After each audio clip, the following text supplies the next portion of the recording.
This week's episode is brought to you by Ruth K., who suggested a featured movie on our Facebook page. Ruth is one of our listeners from across the pond in merry old England. Oh, I apologize for that.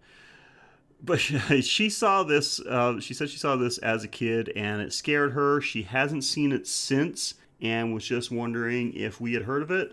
We actually looked it up and found the movie and watched it, and we're about to give our thoughts on that one. So if you have a movie suggestion for us for a future episode, well, we're going to tell you all the ways you can do that at the end of the show. And now, let's begin.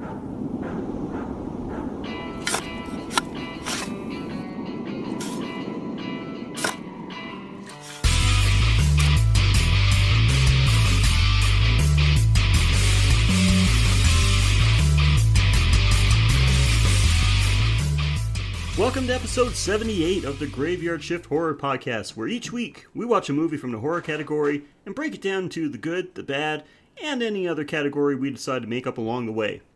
We'll talk about the plot, some production details, and anything else we find fun or relevant. I'm your host Sheldon, and I never worked the Graveyard Shift alone. Please say hello to someone that I think would be a great subject for an investigative mockumentary, my co-host Mike. Mike, how are you? So, Mike, I got a question for you. Would you ever go on a ghost hunt? Well, I'm a Christian, so I have Jesus protecting me, so definitely. All right. Well, I would too. I sort of have. I've gone with some friends a couple of times as a teen, so definitely not anytime recently. We went to some places that are, air quotes, supposed to be haunted. Never saw or heard anything. The places were creepy, sure. I mean, one of them was even an abandoned hospital that was scheduled for demolition. So, yeah, it was creepy enough. And, I mean, lots of people die in hospitals. So you'd think if I were to see a ghost, it would be the place. That would be the place. But nothing. Just another couple of experiences to further my skepticism.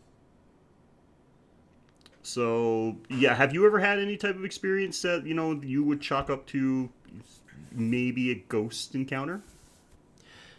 No, I did see something like a UFO, which was pretty much on Christmas. So Santa Claus, then. Yeah, it could have been a UFO or Santa Claus. And the way I saw it was like a series of 4 lights with like a red light in front of it. And I just thought, oh, well, that's just like a plane, which is exceptionally well lit because it's usually just like 1 or 2 lights. But then like it seemed to stop almost directly in front of my house and like approach, like fly over, except it was a clear night, so there was no clouds for it to disappear along. And when it did turn, there was like a second row of these 4 lights, and it just vanished about almost over my house again on a clear day. So it didn't go over clouds. It just vanished in front of me. So it could have been a UFO or Santa and his reindeer. Either way, still not a ghost. No, but, even if we did go on a ghost hunt, being a Christian, I can just say, well, yeah, there were ghosts, but Jesus took care of them. Ah, yes. That's the cool thing about being a Christian, is that you can justify anything and you don't need evidence. That's pretty much the way it goes, yes. That's most religions, actually. So, who needs evidence? But anyway, yeah, Jesus is keeping panthers away. No, he doesn't. How many panthers have attacked Ottawa? Well, there you go. I'm going to research that and find out. And throw it in your face. But anyway, why are we talking about... Well, if it did attack somebody, it's because that person wasn't a Christian. Ah, I see. So, why are we talking about ghost hunting and if it was a Christian, it was testing their faith. Tell everybody what this week's movie is, for fuck's sake. Today's episode is, what was that? Because we watched Ghostwatch.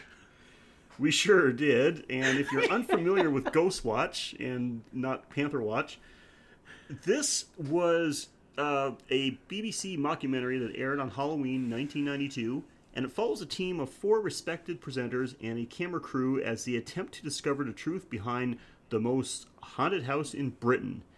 They expect to uncover a hoax, but what they find may be far from it.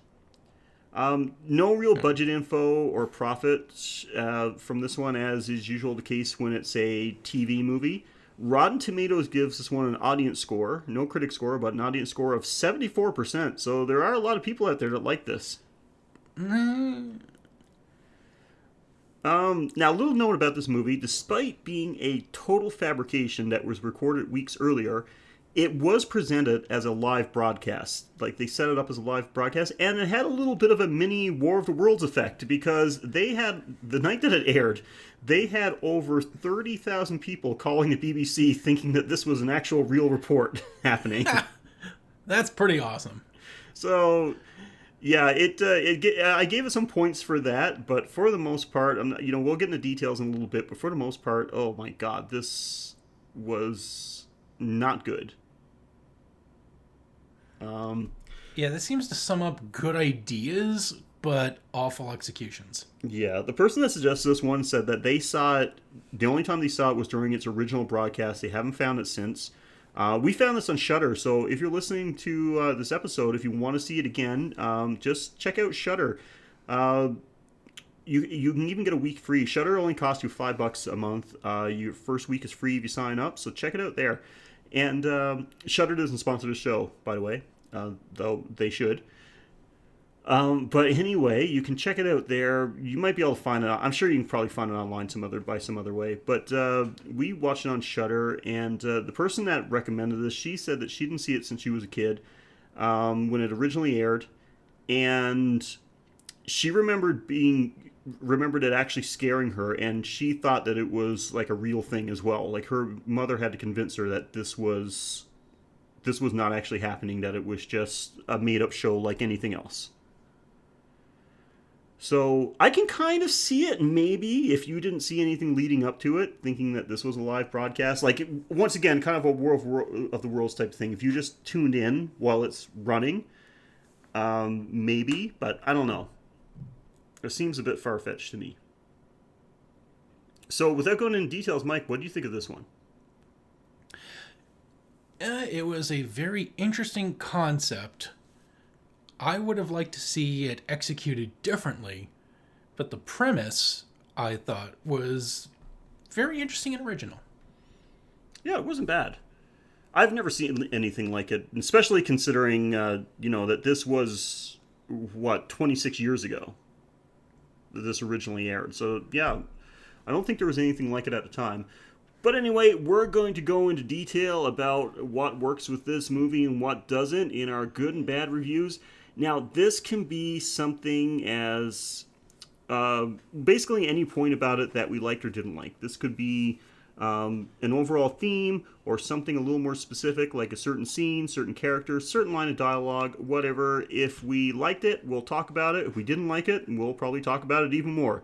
We will start off with the good, and we will start off with the Mike. So, Mike, you're probably going to have to dig deep for this, but tell me something that you liked about Ghostwatch.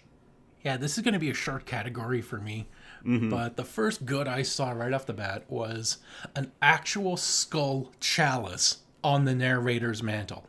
Yeah, that was pretty much... We saw four skulls on the mantle, and then one skull was upside down, and I was like, why is that? But then it's like mounted on like a little...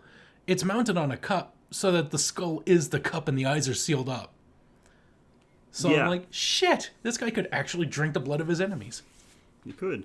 That was like the very first note that you sent me when you were watching this. It was pretty cool. It was the false promise of a very good start. Yeah, I'm looking at it right now, like the picture you sent me. Absolutely.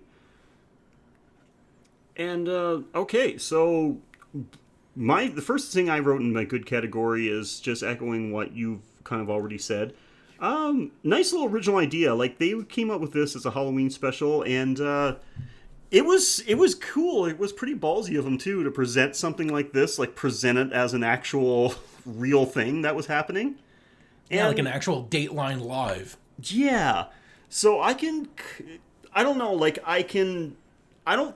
like to think that I'd be smart enough not to be fooled by it, but who knows? Like, in 1992, I would have been, like, a kid, like a very young teen, so I probably wasn't the brightest kid, so maybe I would have fallen for it, who knows? But, yeah, I like that they actually did like a fairly good job of presenting it in a realistic type of way. You know, they're jumping back and forth between the people at the location to the people in the studio. And so, yeah, like I'm sure it was Taking something. calls. Taking calls. I'm sure that it was something pretty original at the time. So at least they had that going for them. All right. So what else you got for the good?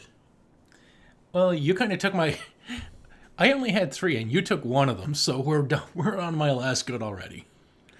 And that is the twist at the very end, where the so-called supernatural expert is like, you can tell that the gears are spinning in her head, like she's trying to put something together, and she finally comes to the realization that having everybody focused on this ghost across the nation through the cameras is creating a massive seance and opening the spirit world on a national level. And that was just incredible that the ghost would travel through the TV network into the studio itself to enter the world. Yeah, that was pretty cool. I did put that as a positive thing, that was again about the originality. Like, I don't think that there was anything done like that before. Like, to come up with that type of story where giving this ghost attention was kind of like performing like a multi-million viewer seance.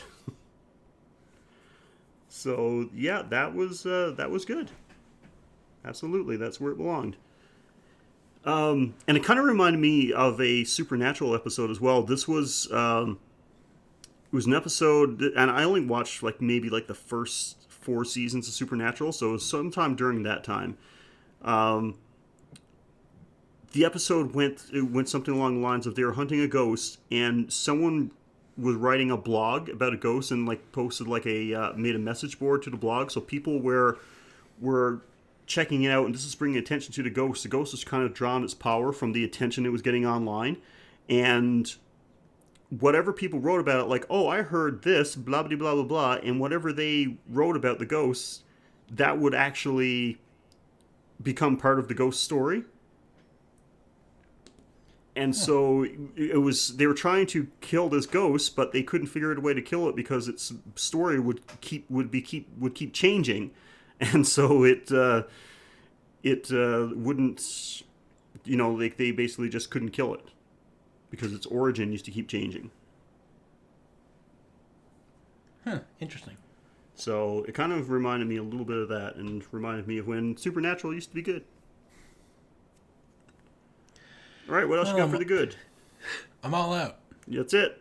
All right. I put this in the good, but like only because, not really because of, well, this person is part of the movie, but only because of the reaction that that myself, you, and my wife had to seeing this character show up. Oh yeah. And that was the character. The actual actor's name is Craig Charles. And what was funny about it, what I found funny about it, is that when he pops up on the screen, all 3 of us reacted like we said, "Hey, it's," and we all said 3 different things. Because I said right away, I was like, "Hey, that's the guy that used to host Robot Wars," because, you know, I'm a big dork and used to watch Robot Wars, you know, 20 years ago. The British Robot Wars. He was the host of it. My wife immediately said, like, "Hey, that's insert character name here from Coronation Street," because she watches Coronation Street. And you said, "Hey, it's the guy from Red Dwarf." I'm surprised he wasn't in anything else. This guy's freaking iconic, apparently. He's been in a lot of stuff. I looked it up afterwards, and like, yeah, man, he's got quite a list of credits to his name. So yeah, I guess he's like, you know, in Britain, he's pretty well known. Yeah, I was impressed to see him there. I was just like, oh shit. He was the only person that I recognized from the thing, but yeah. I was expecting them to throw like a little nod, and they'll be like, "How are you doing today, Craig?" "Well, it's cold outside. Not been much of my atmosphere. I'm even all alone." Yeah, and so I had No idea. And there was only one other. I didn't recognize the guy, but my wife recognized the host of the show, the guy that played the host. He was actually in Love Actually, according to her. I have. Huh. That's one of her favorite movies. I would not be able to place him anywhere. So. So yeah. So you had nothing else for the good? No, I felt like I was stretching just to fill out something in the good, because I'm ready to fill out this lopsided review. Yeah, the only thing that I had left for the good was that the actual story of the ghost was actually pretty fucking dark when you think about it. Yes, because it would have been great if we saw that. It's a ghost on top of a ghost. Like, it's like an intertwined ghost story, because the place was originally haunted by a woman who used to actually, the little girl told a story about that or someone had called in and told a story about a woman that used to kill babies by murdering them and drowning them in a pot. And someone else who had like psychological problems that lived in the house started becoming possessed by her, where he used to start dressing like her. Yeah, and then he started. He hung himself with his cats. Yeah, he hung himself. He had like a lot of cats and hung himself, and the cats were trapped inside with him. And the cats started eating him, and like, so you've got like basically like a ghost that's a ghost that's a compilation of two other ghosts plus a bunch of cat ghosts. It's a turducken ghost. There you go. That's it. A polterducken. There we go. Poultrygeist. Which is another movie on the list that we got to do soon. That thing's a mess. Holy shit. All right, so yeah, this is going to be a short episode because that's it for the good. That's all I got. All right, let's rain on this parade. Okay. Gonna start with going to the bad.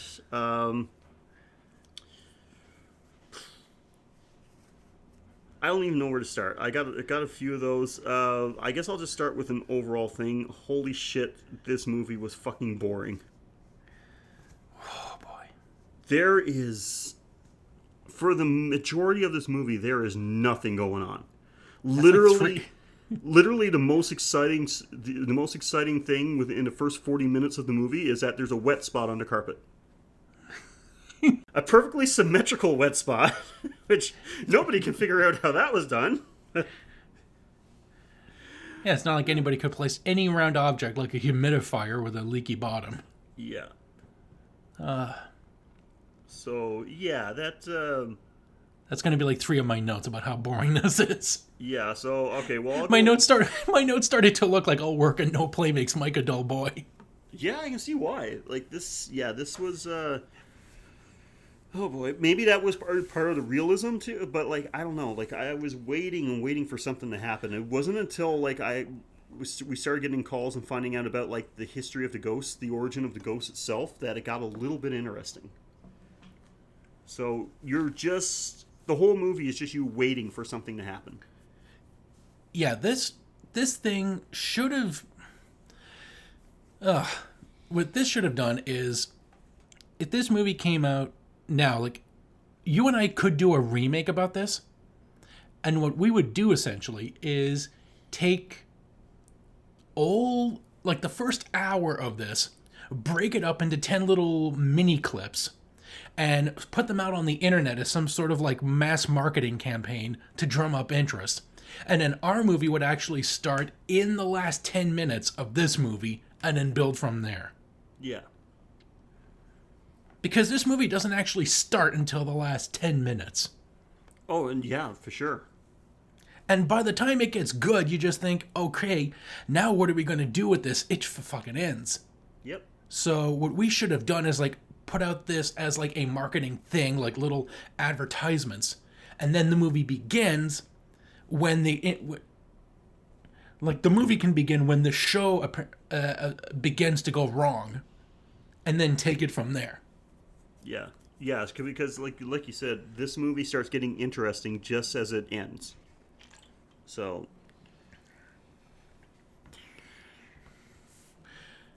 all right. Yeah, Yep, go ahead.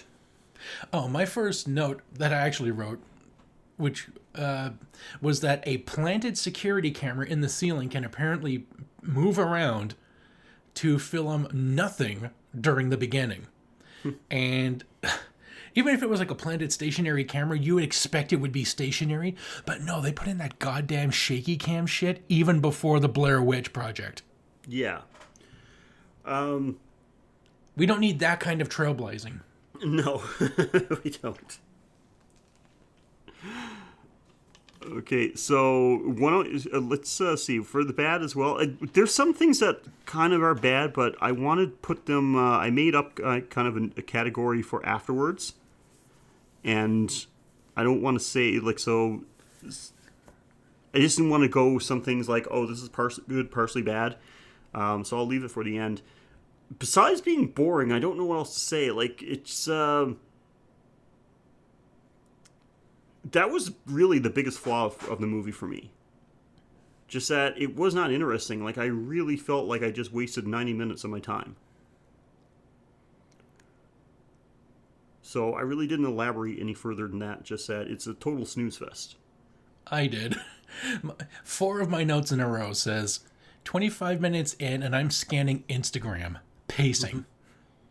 And then my next note, 50 minutes in, still bored. Next note, you know what's scarier than nothing? Anything! A little nod to the Treehouse of Horror. Yeah. And then 10 minutes left before we start getting any lore about the house and things get active. Yeah. So like I'm reading through my notes, like I do have bad things, but it all just basically comes back to like everything is boring. We're only 20 minutes in. Elaborate, please. What did you think of... One of the things that pissed me off was the little girl banging on the walls. When they caught her on camera banging on the walls. Yeah, the oldest daughter. Yeah.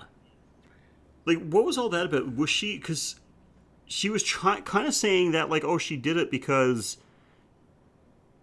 It's what they wanted. It's what they wanted. Show. Yeah, they wanted to show. But when they caught her on camera, did you see that she was actually like she had a really big grin? She was smiling while she was doing it. So I was looking around for anything actually scary. Yeah. So yeah. That scene kind of pissed me off because I'm like, okay, so it was a red herring. It was something to throw you off, like to make you think, okay, so it wasn't really haunted. It was just her causing everything all along. But it just didn't make any sense to me, like, why they would do that. Like, she's been traumatized by this, and so she goes and pulls this prank, knowing that, like, there's cameras all over the place, and that she's... I mean, it's not like they had to look very hard to bust her, right? Like, it's... Yeah, we just panned the camera, which... apparently, cameras back then could do that? What do you mean, like, remotely pan or something? Yeah. I guess, I have no idea. It just seemed a little advanced for the early 90s. Maybe. I honestly don't know enough to be able to say whether or not that was a thing. But yeah, that scene just like, oh my god, like I didn't know whether it was just badly, like it was just an unnecessarily added scene or just... It made me feel like I was wasting my time along with the friggin' viewers in the movie. Yeah. One of the things that got on my list is when the reaction of the I can't remember her name, but it was the woman that was one of the presenters, the woman that was in the studio. Yeah, the paranormal expert. Yeah, was it Jillian? Was that her? Because I got some character names written down, but I'm not sure if that was her. But when they were talking, remember they had a skeptic, this professor being connected through New York. Yeah, the American expert. Yeah, the American expert. And when he was saying, like, oh, that, like, you know, it can't be scientifically proven. And her counter-argument was like, well, there's some things that science can't explain. And it's like, you just got to have faith. And the guy's like, no, that's not how it works. like, well, there's some things you can't observe, like falling in love. That can't be scientifically observed, but we know it happens. Yeah, like, really? That's your argument? Like, what kind of expert are you again? So basically, it's just like your expertise is in something that you can just kind of make up and not have any type of scientific, make any type of scientific reading on it. Yeah, you're a philosopher who thinks that they're a scientist because they know some 5-syllable words. Yeah. And by the way, you can measure falling in love. It's a complete chemical reaction, so shut up. So that scene kind of pissed me off. That was her rebuttal to like somebody that actually knows some things, and because he's kind of saying like, well, science is what we have. Like that's the best method we have to try and explain something. Like maybe we're not advanced enough to be able to determine like through science that there is something paranormal that exists. But until we do, then our answer to the question is like, if there's something we can't explain, something we don't know, then our answer is we don't know. Not we can't explain it, therefore ghosts. Like, no, that's not. I'm sorry, that's not the way it works. Like, if you don't know something, you don't know. It's magic until we figure it out. Yeah. So one of my complaints was seeing the Red Dwarf guy wearing an NFL jacket. Why? Yeah. They have actual football in England. Why would you wear an NFL jacket? Yeah, that was pretty good. I did not expect to see that. I mean, you know, of course, no matter where you live, you could be NFL fans, you could be fans of any sports franchise, but just did not expect that. So yeah, you think England would just be annoyed with it, like how dare they call themselves football? You don't kick the ball, you only use your feet to run, and you do that all the time in any sport. Mm-hmm. So I know some Brits, so why don't I just ask them? But like, what did he call football? Like you know, American football in Britain? Did he call it Handball? just call it American football or handball or handball because you carry the ball with your hand? Throw egg? Millionaires tackling each other. It'll be some weird word, like some like very British word, I'm sure. But anyway, I'm gonna actually gonna message them and see what they have to say. Well, another complaint I had was, why aren't the police and TV crew entering the house at the end? People are being rushed out on stretchers. 2 people have not come out. Somebody is missing. At the very least, at least show them try to enter and being pushed out by wind or some force. But at least give me an explanation as to why we have to see the female reporter wandering the house alone looking for the last kid. Yeah, really. Like, she's in the dark, she's got the infrared camera, and we see the infrared camera being used, and I'm expecting to see something like walking along the ceiling that shows up on the infrared and coming up behind her and then like grabbing her and shaking her. But no, it's all, this movie is edging at its best. All like tickling the balls, but no stroke. Well, I went on Rotten Tomatoes because I was curious, because I remember I looked it up and it said that it had a 74% rating. And I'm like, okay, I want to know. So, like, the majority of people, I mean, that's pretty good. We've seen some pretty good movies, in my opinion, there are good movies that never came close to getting a 74% rating. So I want to know what people liked about this. So the weird thing is, it has 74% audience score, yet when I check it out, when I read, it says it has no ratings yet. It has no reviews. So how does it have a 74% and have no reviews? Yeah, probably because nobody cared to think about this movie after watching it. Like, we did have some scenes which look like these are scenes where, again, it's like tickling the balls, but nothing else. Like when they open up the door to the glory hole, okay. Which is the room, a little room leading a little room under the stairs, which they all call the glory hole. Which they say like the previous tenant used it for developing film and. Oh, that was her ex-husband. That was the woman's ex-husband. Right. But oh my god, I laugh so much just because I'm fucking simple. And she said, "Oh, her first real experience with the ghost was in the glory hole." I just got lost it, man. And if no one's... Yeah, and we did have to look... So Mike and I had to look this up to see what they mean by glory hole, because obviously it has a different meaning than the first thing that came to... The first thought that popped in our heads about what a glory hole means. Their meaning of glory hole is nothing sexual, so first, right off the bat... Yeah, so it turns out in the glory hole, which is the... I guess it's like a simpler way of saying like the room under the basement. The cupboard... Think of Harry Potter, the cupboard under the stairs.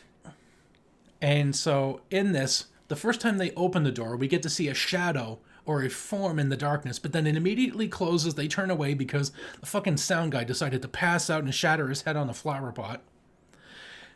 And so nobody in the studio ever says like, hey, what the hell was that form in the basement? You think being like a horror documentary or something that this is like, okay, now it's going to get interesting because we all saw it. Nope, nobody comments on it. And then at the end of the movie, when the female reporter is looking for the little girl who looks like a British Honey Boo Boo, she ends up opening the door to the glory hole, and she gets like immediately pulled in and the door slams shut. And again, it should be interesting, but then nothing comes of it, because then the studio decides to have a massive windstorm inside a closed studio. And then, like, the movie ends with, like, you think, oh, some shit is happening and we're going to get to see an actual ghost or a demon. Like, something. But no, just the narrator is left in the studio, walking around in the dark, saying, like, everyone's evacuated. Which brings to mind, why the fuck haven't you?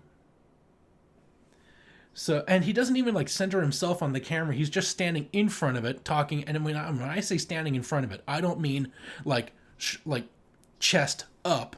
I mean chest down. Like, you're just seeing his chest. Yeah. In the camera as he's talking. And then he starts, like...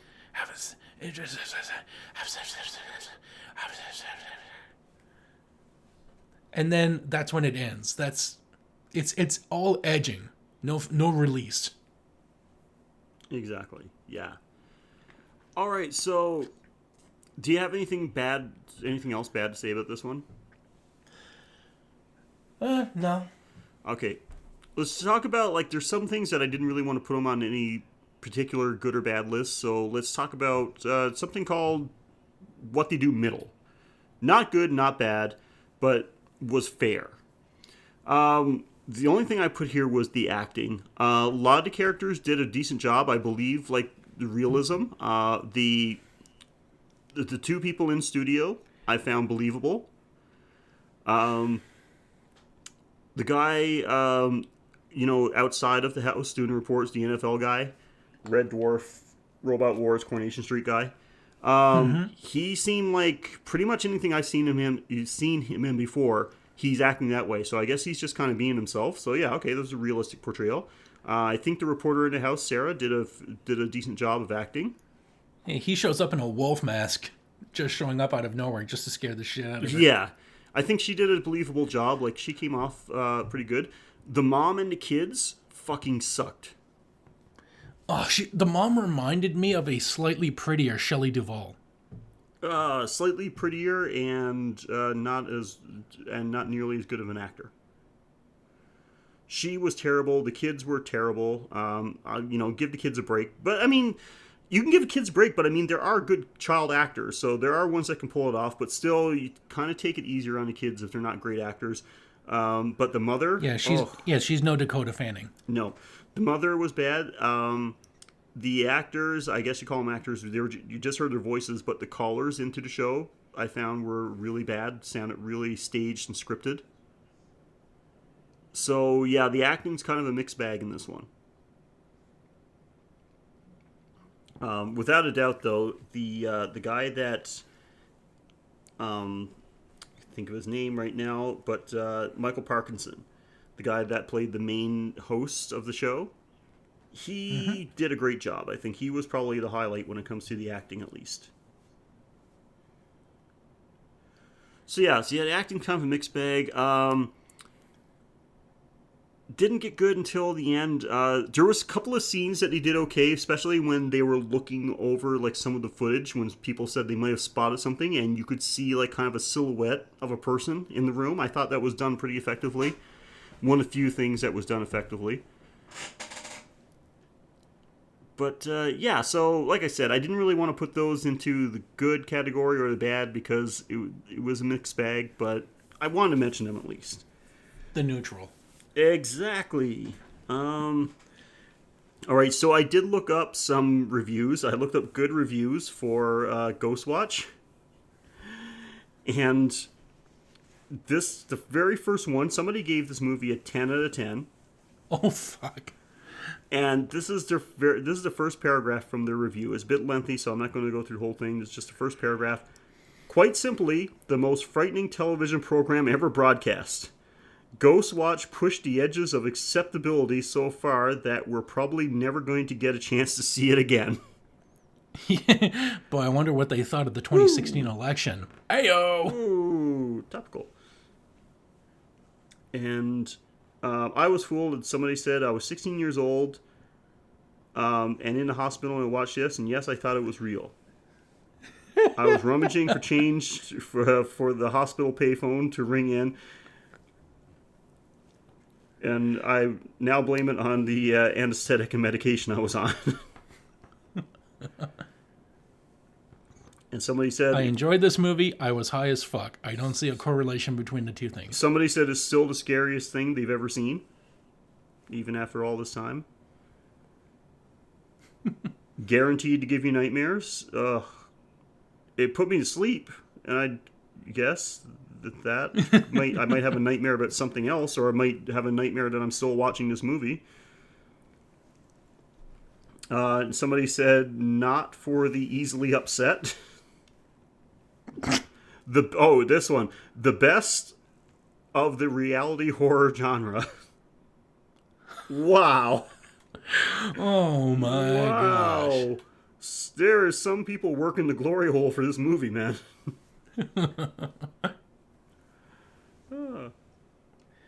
A truly terrifying film that will outdo your expectations.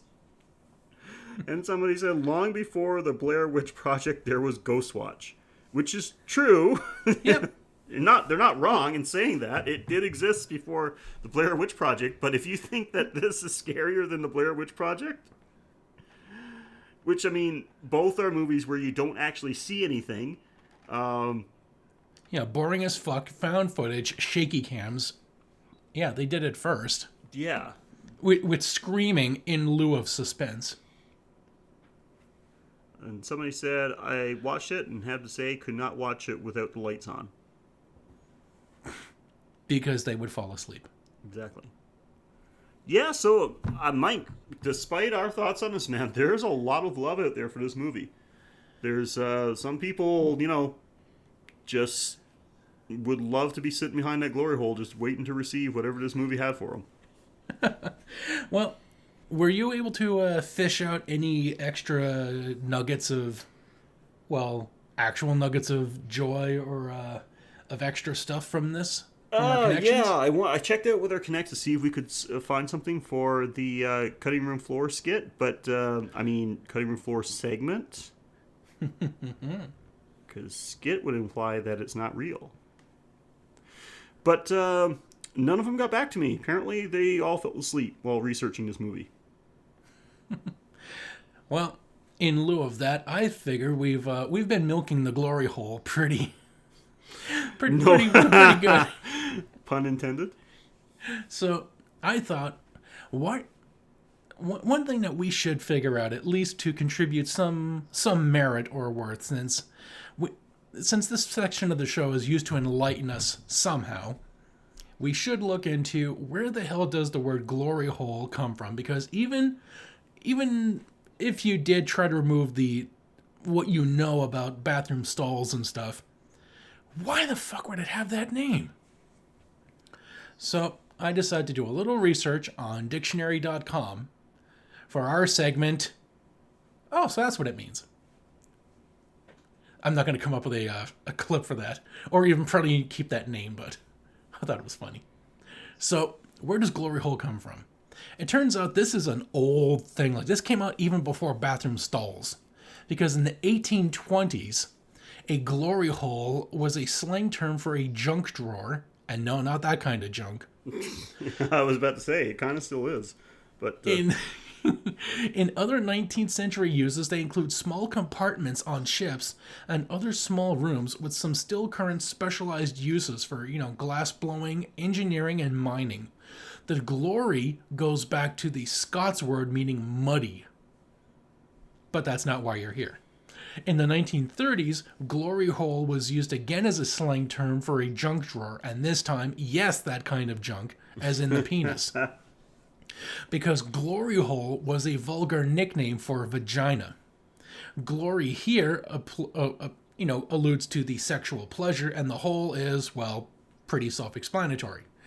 And the glory hole led to a different sexual sense defined in the 1949 Underground Gay Girls Guide as phallic-sized hole in partition between toilet booths, sometimes used merely as a peephole.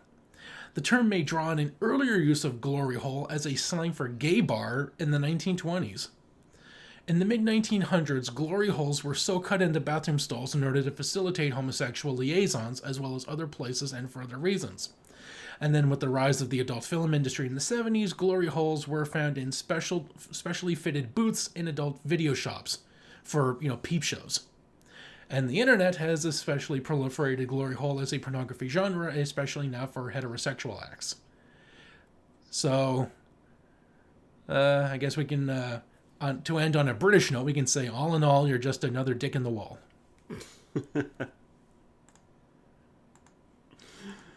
Oh, wow. Yeah. So, yep. Actually, had to go look that up. I had to go put meaning of glory hole in my Google search. Oh, boy. Okay, so Mike, this is gonna be a difficult one, man. Like, I honestly don't even know what you would do for this. But do you have anything for us this week for your segment? Well, oh my God, you talk about the pickings being slim. I think that it's just fucking outright barren for this week's kill of the week, and there's implied kills, like the old lady who... did they ever mention the crazy old lady, how she died? I don't or just think that so. She I died? was just that she died and that she used to murder babies. And then there was the loner psycho dude who killed a bunch of neighborhood kids and then hung himself in the basement to feed his trapped cats. Which, if only we could have seen footage somehow of this, then they would have gone to that. And I guess there's like an assumed kill, which is the closest we can get, which is when the reporter Sarah is in the house looking for the little honey boo boo, and then she gets sucked into the glory hole. She sure did. And we can just assume that she got mulched or eaten by demon ghost cats. So I guess winner by assumed default. If any, this is like presumptive kill of the week. So I guess it goes to possible ecto cat food reporter pretty girl lady thing. I guess so. I'm assuming that counts as a kill because, no one actually dies on screen. Maybe all of, or a next assumed kill would be all of England, apparently, as the spiritual realm has been unleashed upon the nation. Yeah. So yeah, that's the only thing I would pick for that. So we're on the same wavelength because that's the only thing that could even remotely be chalked up to a kill in this movie. So great watch. All right, guys, that is our coverage of Ghostwatch. Have you seen this movie before? Because, like I said, there's a lot of love for this movie. Apparently, people remember this very fondly. Maybe it would have made a difference. Maybe there's lots of stuff that I like due to, I'm looking at through nostalgia goggles. Like something I've seen as a kid certainly doesn't hold up today, but I still love it just because of how it made me feel when I was a kid. So that could be it. But if you haven't seen it, check it out, see what you think. Like I said, we found it on Shudder, so if you have a Shudder account, it's there waiting for you to watch. If you have seen it, what did you think? Do you agree with all the people that have that love this movie, or do you agree with us that it was pretty much a boring waste of time? Share your thoughts with us. You can email us at graveyardshiftpod@gmail.com. You can follow us on Twitter at GYS_horrorpod. You can follow us on Facebook at facebook.com/thegraveyardshiftpod. And, of course, on Instagram, instagram.com/graveyardshiftpod. If you're feeling particularly generous, especially with the holiday seasons coming up, Mike and I got to go do some Christmas shopping. I mean, keep the show running. So you can head on over to patreon.com/graveyard. There you can make a donation to the upkeep of the show. For only $1 a month, you get to help out with that. Plus, you get access to some sweet Patreon exclusive bonus content. And we do those a little differently than we do the show. We'll do full synopsis of movies on there. We'll review horror-based video games, TV shows, even do some top 10 lists, things like that. So check those out. If you don't have the money to give us money, we totally understand. You can still help us out a ton by going on to whatever source you find this show from. Rate, review, subscribe. If you follow us, if you listen to us through social media, you can do the same there. You can give us a rating, or you can share it with your friends that you think might want to listen to this podcast. And, of course, sharing my word of mouth always helps as well. So, Mike, other than the Graveyard Shift, what else you got going on? Well, I got the Technobabble podcast with previous guest Rich Reeder. Him and I talk about tech stuff when we get around to recording. And then there's also the Playing with Power podcast when we get around to recording, which is about me and my other co-host reading Nintendo Power magazine, first issue, first to last, front to back. And then there's also the Taste Test Retro Gaming with Flavor when we get to a recording. In other words, if you wanted regular Mike, well, this is all you're going to get. But if you want sporadic Mike, you can check out those other episodes. Yeah, my God, Mike, you have so much time off now. You could probably do another 3 regular podcasts, no problem. Or I can begin working, if I can get around to recording, getting other people to record, which seems to be a running theme with me. I wonder if it's me. And no I'm comment. trying to get other people to record stuff for a unnamed at this time, but still in the works, future project that people on this show would very much enjoy. Ooh. When we get around to it, and hopefully it'll be revealed very soon. Ooh, you've got my attention. So yeah, check those out. Hopefully I have your cooperation for a few roles. Let's see what I can do. See how that Patreon starts flowing in. But yeah, check them out. All quality shows. So if you're a fan of Mike, then you definitely want to check him out doing something else other than reviewing horror movies. And check those out. I think you'll have a good time. All right, guys. Well, that is our show for this week. We hope you enjoyed it. And if you're one of those people that love Ghostwatch, hope we didn't make you feel too bad. Especially you, Ruth, seeing as this was your suggestion. And check it out again. This is just our opinion. We're just a couple of idiots. Don't pay too much attention to us. Try it without the morphine. Pay some attention to us because, we want you to actually listen to the show. But, everyone has their own opinion, so don't worry about it if we just bash something, a beloved part of your childhood.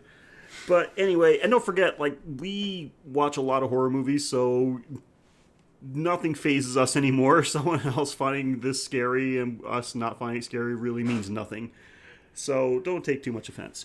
But anyway, guys, we are going to be back next week with a brand new episode for you. Until then, I'm Sheldon. And I'm Mike. And thank you again for joining us on the Graveyard Shift.